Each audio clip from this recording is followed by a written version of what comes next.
boucle sensorimotrice qui révèle ce que tu viens de dire, hein, avec un input qui sont les informations sensorielles qui rentrent dans le système nerveux, qui va traiter ces informations pour en sortir un mouvement ou de la cognition ou l'émotion, hein, ce que le cerveau il va pouvoir sortir.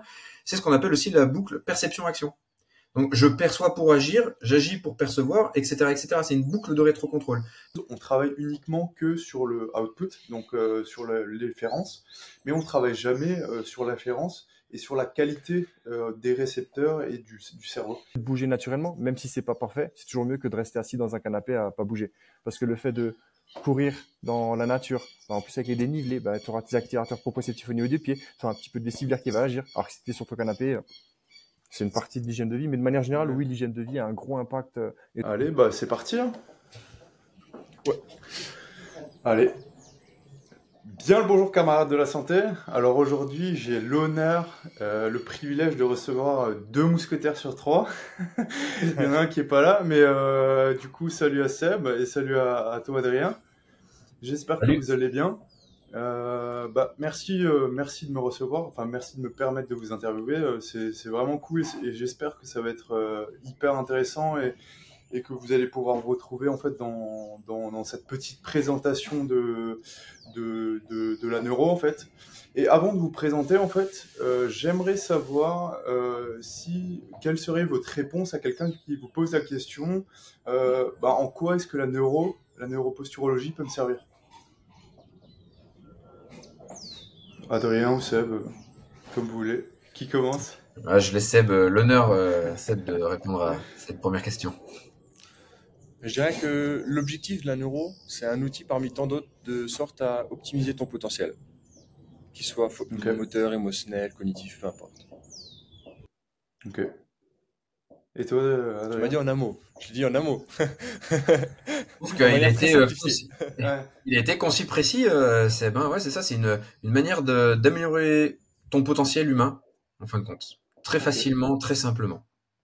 Très bien. J'espère que ça va donner envie aux gens de rester regarder la suite parce que il va y avoir du concret, un peu de concept, un peu de théorie. Donc avant de commencer tout ça, j'aimerais justement que vous vous présentiez de manière succincte et pourquoi est-ce que vous vous êtes dirigé en fait vers la neuro?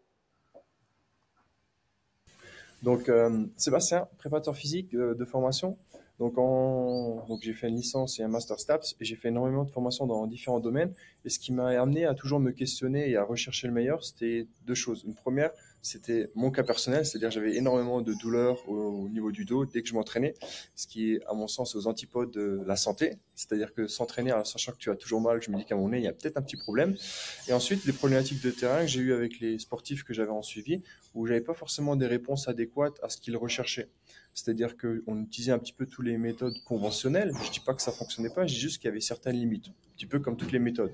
Et à force de rechercher, tu sais, quand tu es un petit peu obnubilé par la recherche de réponses à tes questions, en fait, tu vas chercher une chose, puis une chose, puis une chose. Puis ensuite, pour mon cas, ce qui est arrivé, c'est qu'à un moment donné, je suis tombé sur les réflexes archaïques, sur la posturologie, la neuro, et puis ensuite, ça a continué, et puis ça n'a jamais arrêté. Ok. Et du coup, tu es rentré en neuro avec Matt Boulet. Enfin, moi, je sais que j'ai appris un peu le côté posturo avec Mathieu Boulet, qui est canadien. C'est ça, c'est ma première formation en neurologie fonctionnelle comme on l'entend aujourd'hui, transférable sur le terrain. Après, il y avait d'autres formations un petit peu en posturologie, comme on l'appelait en posturologie à l'époque, qui étaient faites bien avant. Mais le problème, tu vois, quand on parle de posturologie, c'est qu'on peut tout y mettre et on peut rien y mettre. C'est-à-dire qu'aujourd'hui, il y a un coach sportif qui va faire 2 fois plus de tirage que de poussée, il va dire qu'il fait de la posturologie.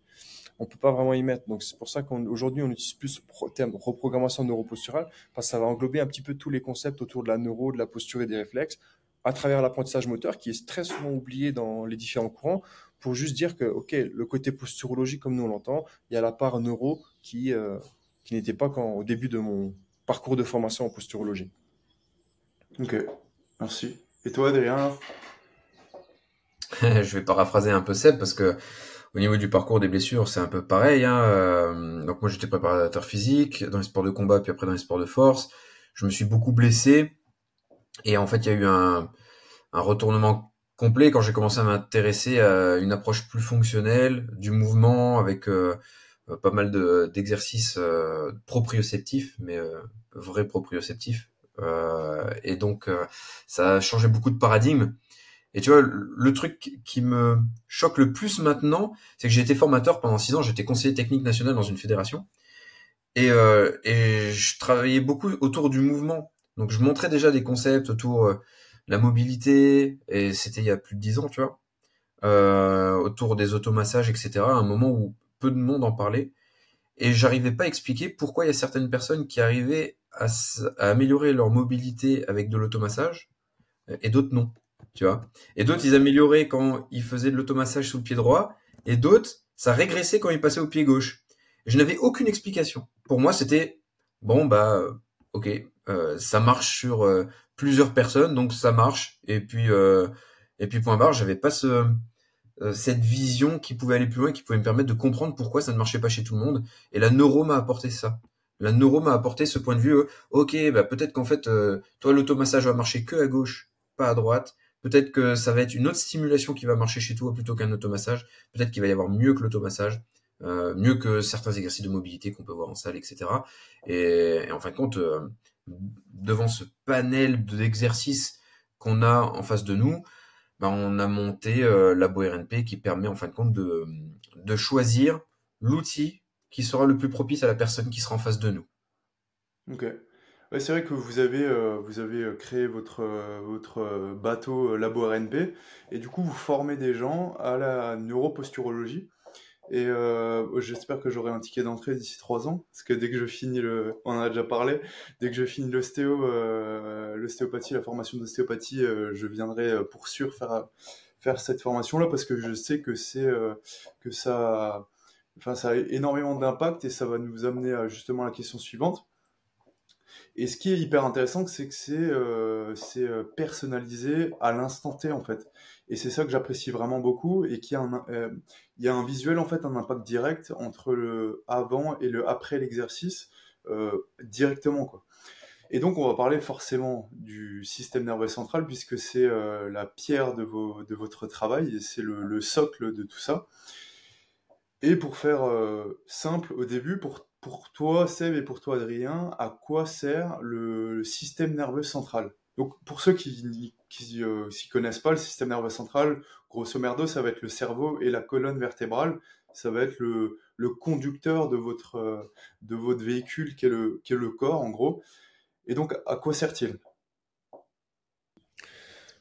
Je vais, avant de répondre, je vais dire à la question de pourquoi est-ce qu'on s'intéresse au système nerveux. Dans le sens où, ce qui est intéressant, quand en ostéopathie, quand tu es physio, kiné, préparateur physique, coach sportif, peu importe, dans le domaine de l'accompagnement du mouvement, tu t'intéresses au mouvement et donc à la question de comment tu bouges. Et ce qui est très intéressant, c'est que à la question comment on bouge, on voit que c'est le cerveau qui permet de contrôler les muscles, contracter les muscles pour créer le mouvement. Et dans mon parcours universitaire, on a vu très rapidement le système nerveux. Pourtant, tu te rends compte que tu t'intéresses à améliorer ou optimiser le mouvement. On sait que le cerveau permet de contracter des muscles qui permettent de faire le mouvement, mais personne ne s'intéresse au cerveau pour dire comment est-ce qu'il fonctionne de manière concrète. Dans la théorie, maintenant, aujourd'hui, tu lis un livre, ok, tu sais qu'il y a un cerveau, tu sais qu'il y a un tronc cérébral, tu sais qu'il y a certaines aires, bref, tu connais un petit peu, mais finalement, concrètement, comment ça fonctionne. Et cette question essentielle pour nous, et c'est pour ça qu'on utilise beaucoup la neuro dans l'optimisation du mouvement, pour une raison très simple, c'est que c'est le cerveau qui permet de créer le mouvement. Et le postulat, il est simple, c'est que si ton mouvement n'est pas optimal, exemple, tu as un shift de bassin, tu as des tensions qui sont tout le temps récurrentes, tu as beau faire un petit peu tout ce qui se fait, tu es tout le temps raide, encore plus d'un côté, etc. Peut-être que la problématique n'est pas structurelle, donc peut-être que c'est pas ta cheville le problème, peut-être c'est juste ton cerveau qui met un message d'alerte au niveau de cette cheville de manière générale pour dire c'est pas sécuritaire ce que tu fais. Du coup, ce qui emmène à la grande question, c'est ok, on va donc s'intéresser au cerveau, au système nerveux de manière beaucoup plus générale. Et donc à la question à quoi il sert, dans un premier temps, c'est pas la performance qu'il cherche, il cherche à survivre. C'est pour ça qu'après Adrien va parler plus des réflexes archaïques. Et pourquoi on s'intéresse aux réflexes archaïques? Pour une raison très simple, les réflexes archaïques sont là pour la survie. Le cerveau, à la base, il cherche à survivre, c'est-à-dire qu'il va pas chercher à performer de manière générale. Son job numéro un, le numéro un, je parle, c'est pas faire un squat à 200 kilos, super beau, etc. Non, il cherche d'abord à survivre. Une fois qu'on a réussi à mettre de la sécurité dans le système nerveux, on va pouvoir chercher de la performance. Donc, dans les rôles, à quoi sert le système nerveux? Dans un premier temps, il sert à survivre et dans un premier temps, à exploiter son plein potentiel dans toutes les sphères de notre vie de manière générale. Ok, c'est intéressant. J'imagine que tu as quelque chose à rajouter, parce qu'on va parler de Ouais, réflexion bah non. théorique. Mais même si on parle en termes de performance, tu sais, quand tu vas améliorer de la force à ton bench, tu sais, faire du développé couché, soulever de terre, au squat, que tu vas améliorer ta puissance parce que tu veux sauter plus vite ou que tu veux réussir à faire des changements de direction qui sont plus importants, enfin plus rapides, etc. On essaye toujours de venir travailler sur le mouvement qu'on cherche à améliorer. Tu vois, Hmm. on se dit toujours, oui, il faut venir travailler la structure nerveuse pour améliorer sa force, sa puissance, son explosivité. Mais on se pose jamais la question de, mais qu'est-ce qui est dans cette structure nerveuse qu'on essaie d'améliorer? Parce qu'en fin de compte, quand tu essayes d'améliorer ta force, tu vois, c'est les motoneurones alpha, etc., qui découlent de ce qui se passe dans le tronc cérébral et dans le cerveau. Donc en fin de compte, tout le chef d'orchestre, il est dans le cerveau. Et si tu veux améliorer toutes tes compétences physiques, motrices, etc., ben, il va falloir améliorer ce qu'il y a dans ton cerveau. Et donc, le système nerveux, en soi, ben, je rejoins ce que Seb disait, est très important parce que c'est ce qui nous permet déjà de bien bouger quand on est, et ce qui nous permet de mieux bouger par la suite et d'améliorer nos compétences motrices, etc. Ok.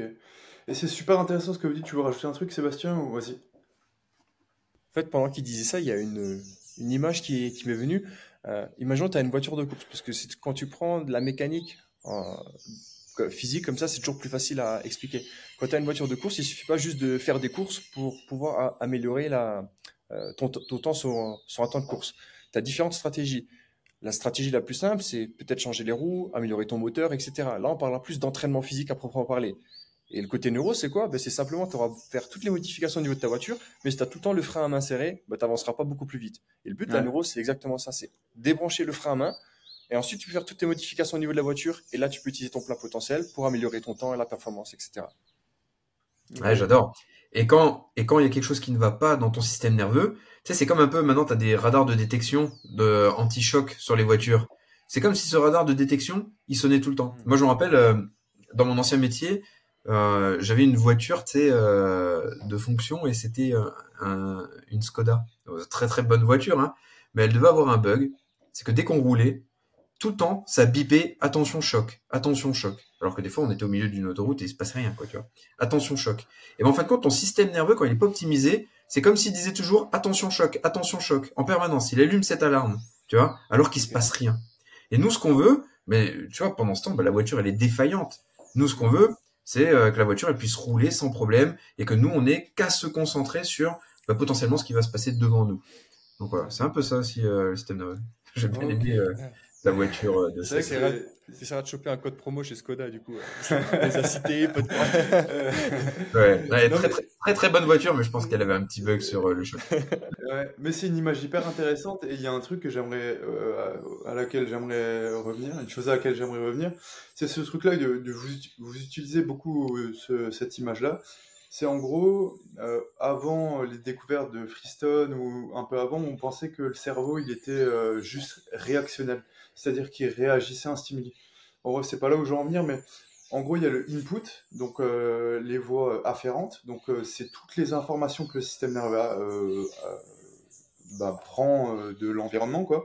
Il y a le process, donc c'est tout ce que le système nerveux va, va, va Intégrer. digérer, assimiler, ouais.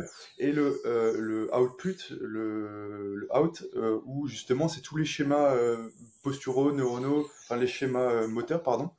Et en fait, nous, en voulant corriger la mauvaise posture, en voulant travailler le bench, en voulant travailler le squat ou autre chose, on travaille uniquement que sur le output, donc sur l'efférence, mais on ne travaille jamais sur l'afférence et sur la qualité des récepteurs et du cerveau. Et c'est là où j'ai bien aimé votre truc, c'est que, enfin, c'est tout, ça comble le système où il y avait deux trucs manquants, quoi, entre guillemets. Ouais. Écoute, Romain n'est pas là, mais je vais paraphraser cette fois-ci Romain. Euh, la boucle sensorimotrice qui révèle ce que tu viens de dire, hein, avec un input qui sont les informations sensorielles qui rentrent dans le système nerveux, qui va traiter ces informations pour en sortir un mouvement ou de la cognition ou l'émotion, hein, ce que le cerveau il va pouvoir sortir. C'est ce qu'on appelle aussi la boucle perception-action. Donc, je perçois pour agir, j'agis pour percevoir, etc., etc. C'est une boucle de rétrocontrôle. Donc, il y a pas mal de choses qui ont été montrées là-dessus, notamment Newell. Euh, donc, je vous laisse regarder là-dessus, mais c'est le fonctionnement, en fin de compte, du corps humain. Ok. Que tu as dit. Ouais, donc ça introduit la suite. Donc on a ce schéma-là de input, process, output. Et du coup, il y a William et Schellenberger, je crois que c'est ça, hein, qui ont Oui. popularisé ou mis au point cette pyramide de l'apprentissage que je vais montrer là, si j'arrive à le Ouais. faire. C'est deux Normalement, ça devrait. psychomotriciennes de mémoire, Williams et Schellenberger, qui ont mis en place Voilà. en fin de compte ce système nerveux central et comment il se développe. Donc ça voudrait dire que nos capacités scolaires, nos comportements, nos façons de faire nos activités quotidiennes, en fait, tout ça, c'est basé sur les réflexes archaïques, les capacités auditives, visuelles, en gros sur tous les récepteurs, quoi. Alors c'est intéressant ce que tu dis parce que il y a cette pyramide, elle a été reprise depuis par beaucoup de gens, tu sais, Ok. et il y en a qui ont rajouté, il y a le système nerveux central, tu sais, en rouge en bas Ouais. de ta pyramide, et avant les différents systèmes sensoriels, il y en a qui ont rajouté réflexe archaïque. Et en fin de compte, c'est un peu erroné, parce que ce qui se développe en premier, c'est bien le système sensoriel. Ouais. La première chose qui se met en place quand le bébé est dans le ventre de la maman, le premier système qui se met en place, c'est le système vestibulaire, qui après va déclencher du moteur, parce que c'est d'abord, tu sais, le cerveau, il se développe de l'arrière vers l'avant. Et c'est d'abord le sensoriel qui va se développer, et après qui va permettre de développer le moteur. Et le réflexe archaïque, c'est une action qui est stimulée par un système sensoriel et qui va produire du mouvement. Donc c'est un système sensorimoteur. Donc à ce titre, le système sensoriel est vraiment la base du système nerveux. Il va falloir faire en sorte que le système vestibulaire, le système tactile, le système visuel, le système olfactif se développent bien en amont. Sachant que quasiment tous les systèmes se développent déjà dans le ventre de la maman. Ouais. Okay, et après, ils vont maturer par la suite, mais ils se développent dans le ventre de la maman. Ok. Est-ce que tu as un truc à dire là-dessus, Seb? Non, il a pas mal tout dit. Ce qui est bien avec les pyramides, alors là, tu dis celle de William Schellenberger, qui était la première que j'avais vue justement, comme on en parlait tout à l'heure par rapport à Matt Boulet, qui a été repris, etc. En fait, faut pas oublier une chose, c'est que de manière générale, ces schémas, celle-ci, il faut savoir qu'il en existe d'autres. Il y a celle Ouais. de Melillo qui est également utilisée. Bref, il y a tout le monde qui utilise des pyramides. Tu regardes même Piaget encore à l'époque, il utilisait des pyramides. En fait, c'est des modèles surtout pour expliquer certaines choses. Moi, j'aimais beaucoup utiliser ce modèle de pyramide pour expliquer à des personnes qui ne connaissaient pas. Et ça rejoint exactement ce qu'on disait tout à l'heure par rapport à la boucle perception-action et la boucle sensorimotrice. Pour une raison très simple, il y a un point commun entre l'ensemble de pyramides qui sont proposées autour de la maturation du système nerveux, c'est que le sensoriel vient avant le moteur. Et ça rejoint ce que tu disais tout à l'heure, il n'y a pas besoin on peut utiliser ces images-là pour expliquer certains concepts, comme, tu vois, en haut, en bas, il y a la proprioception, le tactile, le vestibulaire. Puis ensuite, la réalité, c'est quoi? C'est tout simple, c'est que tu as d'abord le sensoriel et ensuite tu as le moteur. Donc tout acte moteur est précédé d'acte sensoriel. Et du coup, tu n'as pas le choix de passer par les différentes étapes. C'est sûr que si tu peux l'imaginer comme il y a une boucle comme nous on le fait, avec la boucle sensorimotrice ou avec une pyramide, tout est très bien. Donc voilà, le grand concept à comprendre derrière cette pyramide, ainsi que tous les autres modèles que vous allez comprendre, que vous allez trouver peut-être sur Internet, c'est que le sensoriel viendra alimenter le moteur. Ok. Il y a un truc que j'aime beaucoup avec toi et que, Adrien, je sais que tu bosses beaucoup avec les enfants et j'imagine que tu développes et tu t'analyses un peu tout ça, tous ces réflexes archaïques qui sont pas intégrés. Comment est-ce que, je sais pas, j'imagine des parents qui nous écoutent ou des tontons ou des tatas qui nous écoutent pourraient se dire, ok, là, c'est le moment d'aller voir un neuro pour voir s'il y a des réflexes intégrés ou pas. Comment est-ce que Alors, tu... déjà, peut-être pour remettre dans le contexte les réflexes archaïques, pour ceux qui ne connaissent pas du tout et qui Ouais. suivraient ton podcast, les réflexes archaïques, ça n'a rien d'ésotérique, hein. C'est connu depuis plus d'une centaine d'années. C'est largement répertorié par les études scientifiques et les réflexes archaïques sont observés par le pédiatre dès les premières minutes de naissance de l'enfant pour vérifier si justement il n'y a pas de troubles neuraux. Donc, dans ce sens, quand un enfant très bas âge, un nourrisson, qui a des gros problèmes moteurs, même si c'est de la motricité grossière, tu sais, au début, Ouais. ou des problématiques au niveau sensoriel, oui, là, on peut suspecter des problèmes neuro, il faut aller voir un pédiatre, un neurologue, etc. Enfin, quelqu'un qui va t'aider. Par la suite, s'il y a des problématiques dans la motricité de l'enfant, pour plusieurs raisons, hein, des gros problèmes de motricité, des problèmes d'apprentissage, etc., on voit que quand ces problèmes sont présents, je vais prendre par exemple des problèmes scolaires, des troubles de l'apprentissage, on sait qu'il y a des réflexes archaïques qui sont exacerbés, qui sont présents. Maintenant, l'œuf ou la poule, est-ce qu'ils sont présents parce que c'est un réflexe archaïque qui était là au départ, ou le réflexe archaïque est là parce qu'il y a des troubles neurodéveloppementaux dès la naissance? Ça, c'est compliqué à le définir. Maintenant, ce qu'on sait, c'est que les réflexes archaïques, ils sont quand même présents chez ces enfants qui ont des gros troubles de la motricité, des troubles des apprentissages. Donc là, ce qu'il faut faire, c'est un parcours pluridisciplinaire. C'est pas qu'un praticien en réflexe archaïque qui va t'aider, c'est quelqu'un qui va avoir une approche globale, qui va travailler avec un réseau. Et moi, c'est exactement ce que je fais. Tu vois, moi, je suis dans un réseau où je travaille, par exemple, il y a la PCO, ça s'appelle. C'est une plateforme de coordination et d'orientation. Quand les enfants, ils arrivent, qu'ils n'ont pas été encore diagnostiqués par un neuropsy, tu vois, TDAH, trouble du spectre autistique ou autre chose, ils vont dans cette PCO, ils reçoivent des diagnostics, et en même temps, la prise en charge de l'enfant, elle est globale. Donc la PCO, elle va m'appeler, elle va dire, tiens Adrien, est-ce que tu peux voir cet enfant qui a un problème? Et c'est déjà budgétisé par la PCO, mon intervention. Donc moi j'arrive, je travaille avec l'enfant, après l'enfant, le lendemain, il va chez l'ergothérapeute, le surlendemain, il va chez l'orthophoniste, etc., etc. Tu vois, donc ça, c'est très très important, c'est une prise en charge globale. Mais effectivement, à partir du moment où il y a des troubles des apprentissages, des troubles moteurs importants, on sait que travailler sur ce système sensoriel, sur les réflexes archaïques, ça va permettre à l'enfant aussi d'améliorer ses compétences. Ok. Donc, si tu veux, les... Ouais, pardon. Ah, pardon. Vas-y. J'aimerais juste revenir sur un point. Tu vois, là, on a parlé d'abord de neurologie fonctionnelle, entre guillemets, ou de par l'explication de cette pyramide. Et ensuite, on a, entre guillemets, bifurqué par rapport au réflexe archaïque. Et là, à mon sens, c'est déjà une mécompréhension par rapport au système global, parce que si on prend l'exemple de deux réflexes qui sont testés, comme Adrien l'a expliqué tout à l'heure, à savoir le réflexe de Moro et le réflexe de Babinski, en fait, on va juste caler ce même modèle de réflexe pour avoir une vision très réflexe. Donc, Moro et Babinski, on va se pencher sur la pyramide, on se rend compte qu'au début, il y a le système sensoriel. Le système sensoriel déclencheur du Moro, c'est le vestibulaire, et celui du Babinski, c'est le tactile. Du coup, en fait, finalement, quand tu t'intéresses uniquement à la neurologie fonctionnelle via la pyramide que tu as démontrée, tu fais déjà des réflexes archaïques. C'est juste que tu ne le sais pas. Et c'était une erreur qu'on avait, enfin, une erreur, c'est pas vraiment une erreur, c'était un manque qu'on avait eu dans notre parcours parce que beaucoup de personnes distinguaient les réflexes archaïques de la neuro et de la posturologie. Alors finalement, tu te rends compte que c'est juste la même chose. C'est juste qu'il y a personne qui va te faire le lien de ça égale ça. Et c'est pour ça qu'en fait, les réflexes archaïques, certaines personnes, ouais, c'est ésotérique, mais en fait, pourtant, tu te bases sur la pyramide. Donc en fait, tu fais déjà des réflexes archaïques. Tu le sais juste pas, en fait, tu vois. Enfin bref, voilà. Ok. C'est une petite parenthèse. Très bien, merci pour la parenthèse.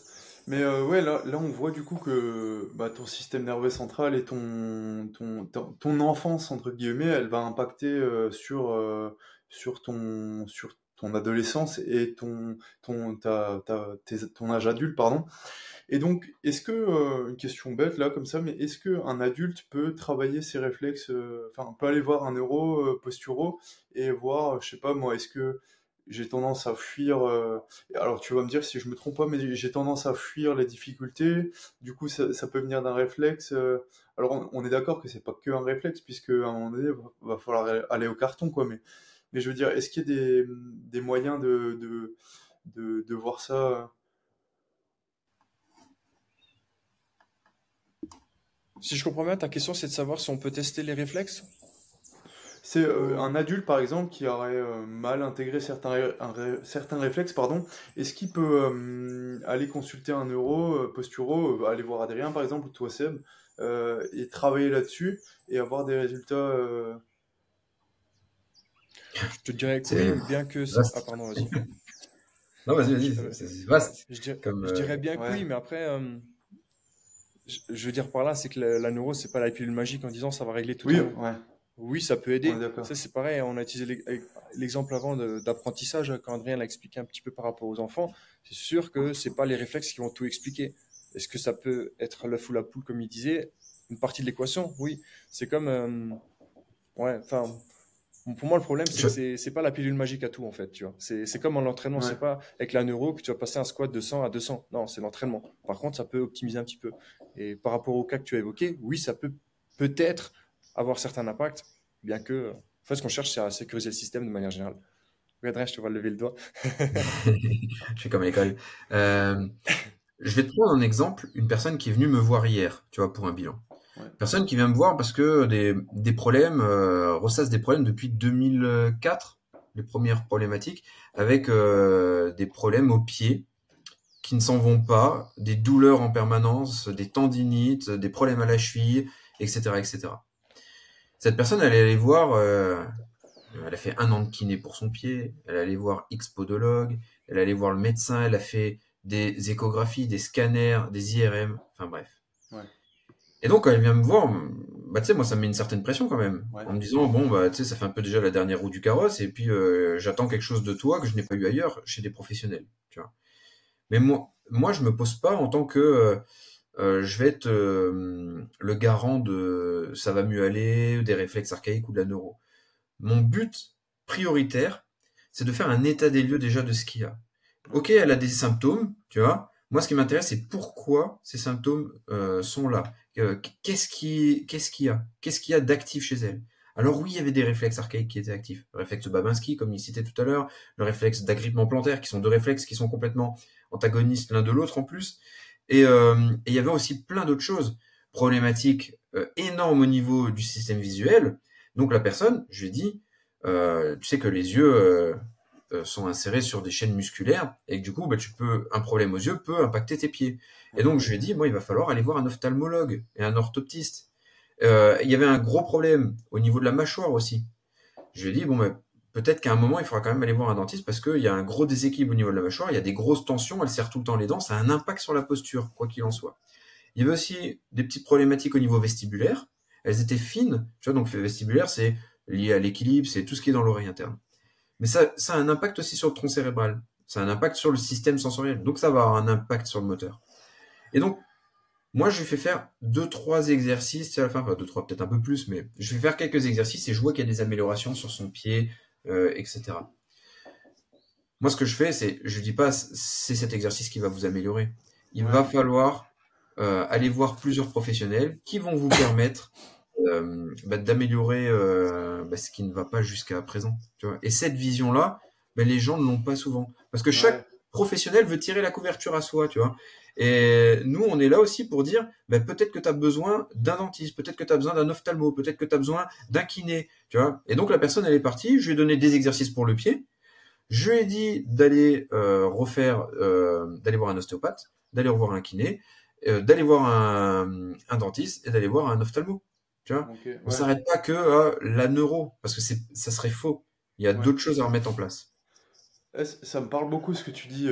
Finalement, c'est ça en fait, un thérapeute qui vient de prodiguer les soins. Il y a qu'une seule thérapie et il y a une pléthore d'outils en fait. Et les outils, ça peut être la neuro, l'ostéo, la naturo, la médecine classique. Je sais plus qui disait ça. Au final, il y a qu'une seule médecine, quoi. C'est soigner les gens, aider les gens à aller mieux dans leurs problématiques. Et du coup, ça me parle beaucoup cette approche de pluridisciplinaire. Tu veux dire un truc, Seb, ou tu acquiesces juste? Non, je suis d'accord. Surtout que j'ai raté une partie à cause de ma connexion. Ouais. Connexion colombienne. Ok. Non, mais c'est hyper intéressant là où Et en fait, c'est là tout l'art de soigner, c'est de pouvoir diriger les gens quand ils en ont besoin chez un dentiste ou autre, comme tu fais. Ok. Ouais. Et nous, on soigne pas. Hein. Nous, tu vois, on est coach sportif, on est préparateur physique. Oui, en plus, Donc nous, on accompagne dans un parcours, mais peut-être qu'on va apporter un complément que les gens n'avaient pas, une vision que les gens n'avaient pas. Parce qu'on a un point de vue global et on s'arrête pas à dire c'est la neuro, non, c'est les réflexes archaïques, non, c'est de la mobilité, non, c'est des automassages. On n'a pas de dogme en fait. Et je pense que cette ouverture d'esprit nous permet de dire ok, peut-être que toi, à un moment, ça va être ça qui va jouer sur ton truc. Moi, je peux rien faire pour toi. Et tu vois, une fois, j'ai eu une personne qui est venue me voir. Je lui fais un bilan postural. Le bilan postural, il dure quand même une bonne heure et demie. Et je fais des exercices à l'issue. Je trouve rien, tu vois. Il y a rien de fou. Et le monsieur, il me dit, moi, j'ai une dent qui est tombée il y a 3-4 ans. Il me dit ça, tu sais, dans son anamnèse au tout début, tu vois, quand je pose des questions. Et on se rend compte qu'il y a des gros problèmes. Il y a des grosses difficultés, il a plein de douleurs du même côté, il a des problèmes d'équilibre, etc. Et c'est tout du même côté. et ça vient depuis 3-4 ans. Et je me dis, ouais, il y a quand même un truc à jouer. Tu sais quoi, j'ai pris un petit coton, je l'ai mis à la place de la dent qui manquait. Et donc, tu sais, ça bouche le trou qu'il avait entre deux dents, là. Et là, plus de problème d'équilibre. Et là, il me dit, punaise, je regagne en mobilité, là. J'ai plus de tension. Mais je lui ai dit, bah voilà, c'est fini, allez voir un dentiste. Et donc le monsieur, il allait se faire remplacer sa dent et puis il n'y avait plus rien après. Ok. Donc voilà, c'est Je vois juste le avoir une truc. vision plus globale. Ok, ouais, ça me parle beaucoup. Ouais. Ok, très bien. Bon, là, on a fait un peu, enfin, on a survolé, on va dire, le concept, un peu, la théorie, comme quoi là-bas, c'est le système nerveux et qu'on avait tout à y gagner à échauffer nos récepteurs, on va dire, à échauffer nos inputs. Et du coup, j'aimerais savoir, parce qu'on va se diriger vers la fin tranquillement, on voit tout, là c'était les JO il y a pas longtemps, et tu as partagé, Adrien, sur ton Insta, les échauffements de Teddy Riner. Aussi, il y a Verstappen, là, qui fait ses échauffements avec les balles. Tu sais, donc, Les j'imagine. Djokovic qui entraînent leurs yeux, le vestibulaire avant les matchs. Donc, on voit que c'est quand même de plus en plus intégré Ouais. à la haute performance, on va dire, au haut niveau. Et forcément, ça vient toujours. C'est eux qui essayent d'optimiser au mieux leur hygiène de vie et tout ça.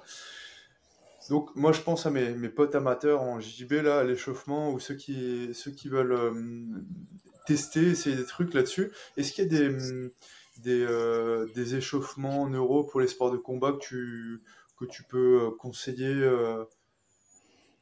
Il y a en fait notre vision, c'est vraiment l'adaptation à l'individu. Ok, Euh, Parce que nous, ce qu'on vient voir, c'est pas forcément le sport. C'est sûr que le sport a une incidence, mais la première sphère qu'on vient checker, c'est le système nerveux, donc c'est l'individu. Et si je te donne un exercice, peut-être qu'il va marcher avec toi, mais il marchera pas avec Seb. Tu vois? ok, Il va peut-être marcher ouais, avec 4-5 personnes, mais il marchera pas avec 3-4 autres. Et le problème, c'est qu'il faudrait plutôt voir quels sont leurs déséquilibres au niveau de leurs inputs, donc sensoriels, les informations sensorielles, et après, on pourrait construire quelque chose. Je vais prendre l'exemple d'un gymnaste qui est un peu connu en France, il donne des formations, etc., et avec qui on a déjà échangé, et pourtant il est gymnaste, tu vois, tu pourrais dire, waouh, il a un système vestibulaire parfait. Pourtant, il nous dit à chaque fois que lui il fait une vrille dans un sens, il perd complètement le contrôle. Et il n'arrive plus à se stabiliser, tu vois, quand il finit sa vrille. ok, Donc en fin de compte, tu vois, même entraîné par rapport au sport que tu pratiques, ben, ça ne suffit pas forcément. Donc il va falloir aller chercher vraiment la stimulation qui va être game changer pour toi. ok. Ouais, Donc ça me voilà. parle. Mais du coup, ça veut dire que, en fait, si on regarde la pyramide, je vais la remettre Ouais. comme ça. Tac, tac, c'est pas ça, c'est ça. Ok, très bien.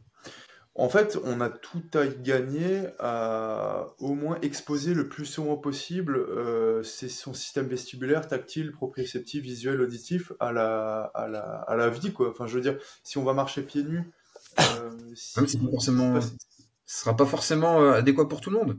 Tu sais, c'est ok, comme je t'expliquais au tout début de l'interview quand je te disais, je faisais faire des automassages à tout le monde. Il y en a chez qui ça marchait très bien. Il y en a d'autres, ça ne marchait que quand ils automassaient le pied droit. D'autres, ouais, c'était que ouais, quand ils automassaient le pied gauche.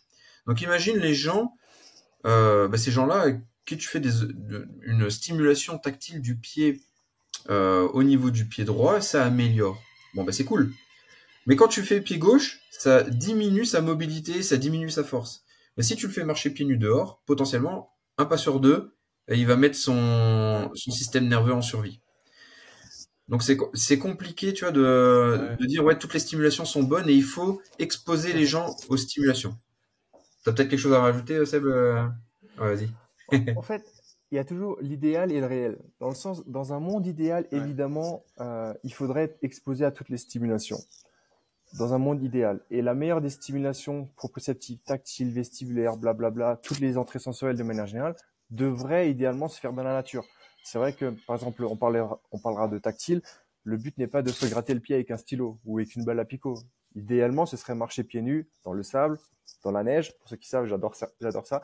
Dans le sable, dans la neige, dans différentes températures, dans différentes structures, des fois dans des cailloux, des fois dans l'herbe, dans la terre, etc.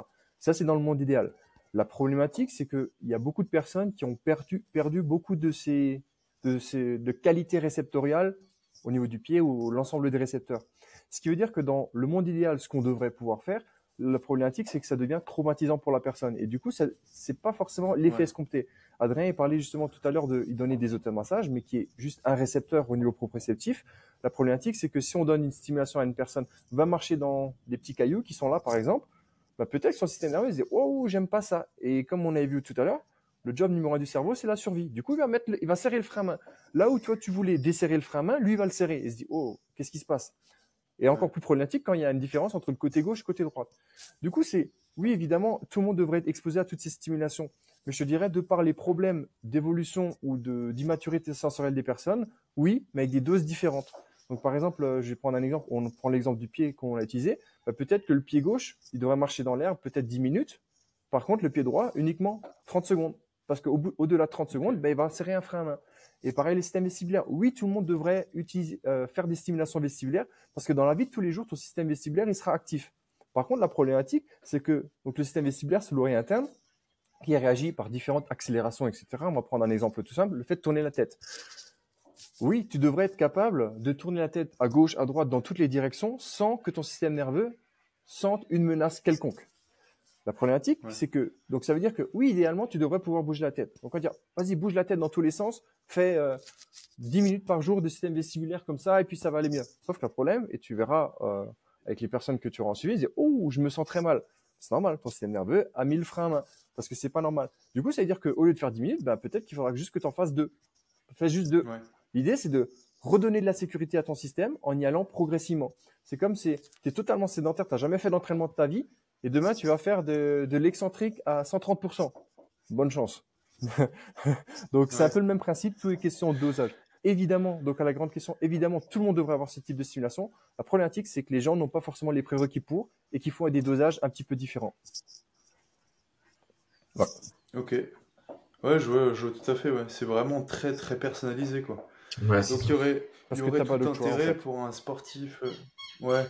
Il y aurait tout intérêt pour quelqu'un qui veut s'améliorer d'aller voir une fois un neuroposturo, quoi, pour avoir évidemment un truc personnalisé. Et ce qui marchait avec moi aujourd'hui ne marchera pas forcément avec moi demain. Bah, oui, surtout si on prend ton histoire personnelle actuelle, tu vois. Ouais. Donc, ouais.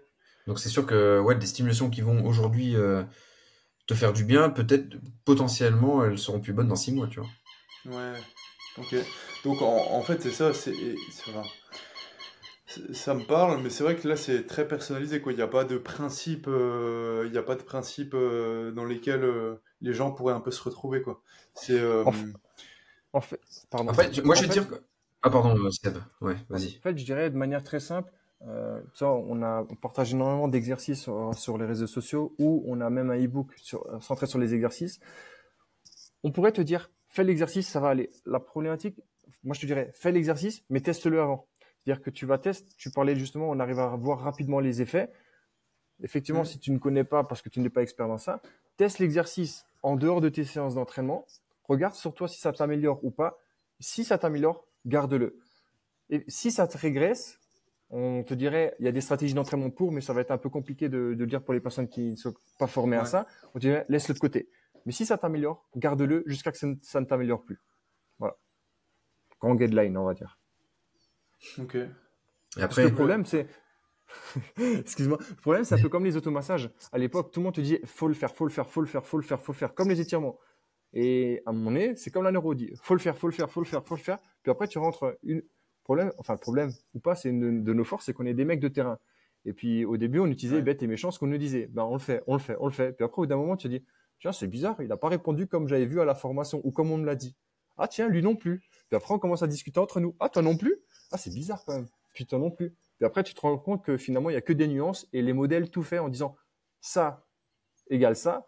Fais ça parce qu'on t'a dit que c'était bien. Ben, c'est bien, mais ça a certaines limites. Malheureusement, je pense que ça rentre quand même beaucoup dans la loi de Pareto 80-20. C'est que oui, tu auras 80% de chances que ça fonctionne, mais tu auras toujours 20% de chances que ça ne fonctionne pas. Et on préfère partir du principe d'individualiser, de sorte à monter ce ratio de 80% pour arriver sur 99% de réussite avec 99% des gens. Ok, Tu Donc veux oui, rajouter un truc, les Adrien? exercices qu'on partage, Ouais, à moi ce que je faisais 80% quand des cas, ça va je, marcher. C'est bon, j'arrête. moi ce que je, euh, il y a le décalage de connexion, je pense, tu vois. Ou alors c'est qu'il est pas poli, mais je pense que c'est vraiment le décalage de connexion.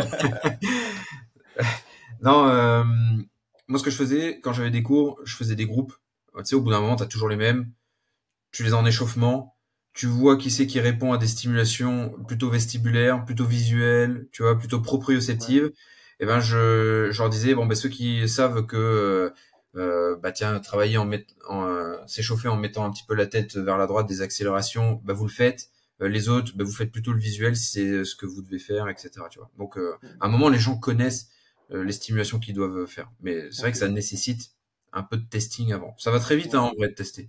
Par contre, comme je connais ta question d'après, pour tout ce qui est exercice neuro qu'on peut mettre pour activer le système parasympathique en calme, là, moi, je serais moins restrictif. Parce que de toute façon, tout ce que tu feras après le sport, voilà, ça va être d'induire du bien-être pour la personne. Même si, euh, même si la stimulation, tu vois, elle va pas lui correspondre à 100%, ça sera pas grave parce qu'il y aura plus de sollicitation musculaire après. ouais, Tu vois. ok. Moi, ce que je voudrais Ouais, pas, c'est, par exemple, dire à quelqu'un, euh, fais un exercice vestibulaire, c'est après t'as mal à la tête et tu dois aller soulever une barre. Là, tu sais que la personne ne sera pas bien. Par contre, hmm, si tu fais un petit peu de travail de respiration à la fin, que tu fais un petit peu de quadrupédie, de reptation, que tu fais des exercices un peu vestibulaires à la fin de ton entraînement en guise de récupération, bah, tu risques moins d'être dans le bad, tu vois. ouais, ok, ça me parle. Ouais, ouais, t'as devancé la question. Avant ça, j'aimerais ouais, te dire, voilà, c'est vrai que je suis bien d'accord avec vous, et on va dire que ce que j'aime bien dans votre approche, c'est le côté, enfin, principe et connaître la fonction. En fait, ce que j'aime beaucoup, c'est ça. C'est que une zone du cerveau a cette fonction-là, et puis en sachant cette fonction, on va inventer des exercices et voir ce qui marche pas, etc. Tu vois. Et ça, j'aime beaucoup. En tout cas, pour les gens, on va dire, qui ont des problèmes de douleur ou de trucs comme ça, la vie est pas finie, quoi. En gros, il y a des outils qui existent. Euh, Parce que tu sais, il y en a, ils se disent, ouais, bah, c'est normal, mon truc à moi, c'est que quand je fais un développé couché, par exemple, ou quand je vais sauter, je me réceptionne toujours mal, ou j'ai toujours mal à l'épaule, tu vois. Et en fait, bah là, il y a un outil qui peut permettre éventuellement une amélioration, quoi. C'est ce sympa, qu'on quoi. voit, ce qu'on voit et ce qui est un peu décrit par certaines études scientifiques, c'est qu'à partir du moment où tu as une problématique qui ressurgit, c'est que les structures un petit peu au niveau du cerveau qui vont sauter, c'est les structures sous-corticales, le tronc cérébral, le cervelet, le thalamus, etc. Et c'est 95% du travail qu'on cible, tu vois. Donc Ouais, c'est bien de connaître les différentes zones du cerveau, mais si tu as une problématique, c'est le sous-cortical qui va sauter. Donc de toute façon, tu vas venir retravailler la base. Donc, voilà. Et ça, c'est 95% de notre job. Et les gens, on le voit, hein, parce que même chez nos élèves, c'est sûr que t'entends sur Internet parler de certains trucs, ça te donne envie, t'as envie de faire le truc à la mode.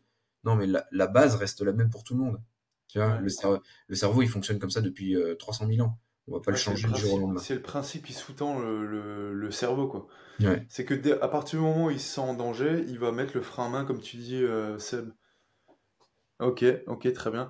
Vite fait, pour finir, parce qu'on va clôturer là, est-ce que vous pensez est-ce que l'hygiène de vie a un impact sur la qualité de la réception du process et du Oui, output? Bon, le output, on le sait, mais ouais, oui. Pour une raison très simple, c'est que, tu vois, là, on parle beaucoup d'extéroception, etc., mais toute l'hygiène de vie va avoir un gros impact sur l'interoception, qui est une ok, autre source d'information sensorielle de manière générale, mais plus interne. Donc oui, à 100%. Et l'hygiène de vie, après, on peut mettre énormément de choses dans l'hygiène de vie, mais comme on le disait tout à l'heure, c'est que dans un monde idéal, l'idée, c'est de bouger dans la nature pour pouvoir explorer l'ensemble de ses sens. Dans l'hygiène de vie, on parle également aux antipodes, la sédentarité. Mais le fait de bouger naturellement, même si c'est pas parfait, c'est toujours mieux que de rester assis dans un canapé à pas bouger. Parce que le fait de courir dans la nature, bah, en plus avec les dénivelés, bah, tu auras tes activateurs proprioceptifs au niveau des pieds, tu auras un petit peu de vestibulaire qui va agir. Alors que si tu es sur ton canapé, c'est une partie de l'hygiène de vie. Mais de manière générale, ouais, oui, l'hygiène de vie a un gros impact. Et de toute façon, on le voit avec les personnes. D'autant plus aujourd'hui, post-Covid, depuis 4 ans à peu près, ben, au niveau motricité et au niveau euh, potentiel maximum, ah, c'est plus la même qu'à l'époque. Hein. Je parle comme un vieux maintenant, comme à l'époque, alors que c'était il y a 4 ans, tu vois, mais mais c'est un peu ça, quoi. Ok, Ouais. c'est intéressant. T'as quelque chose à rajouter, Adrien? Non, non, non, c'est très bien.